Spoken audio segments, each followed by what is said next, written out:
How would our favorite iconic cars look in a steampunk world? In today's video, I have created some truly eye-catching steampunk marvels. Here is the lineup.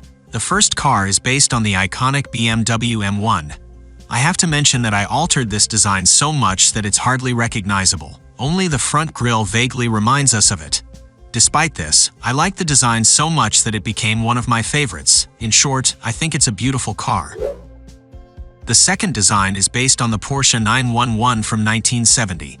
The original shape of the car has essentially remained the same. Of course, the body was riveted, and it received a small engine addition which overhangs the hood. I would particularly note how beautiful the hubcap turned out to be. The basis for the next design is the iconic Mercedes 300 SL. This car has been the most steampunk so far. I like the side additions. And I like these yellow tires too. They are very stylish and match the design.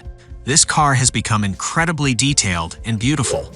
The basis for the next car was the Toyota 2000 GT. The car received a lot of additions.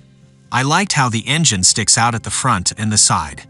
It turned into a real steampunk muscle car.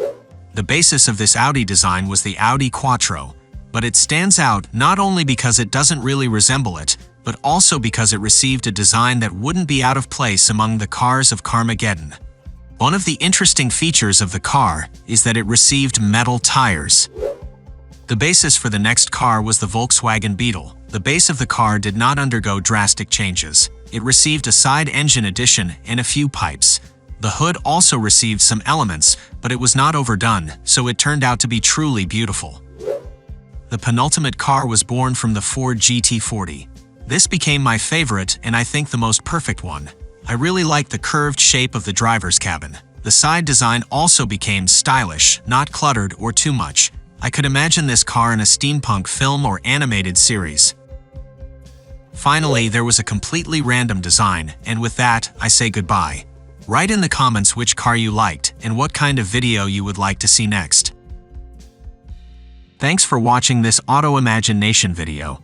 If you enjoyed exploring the world of AI-generated art with us, please hit the subscribe button and join our community. Stay tuned for more amazing content, and we'll see you in the next video.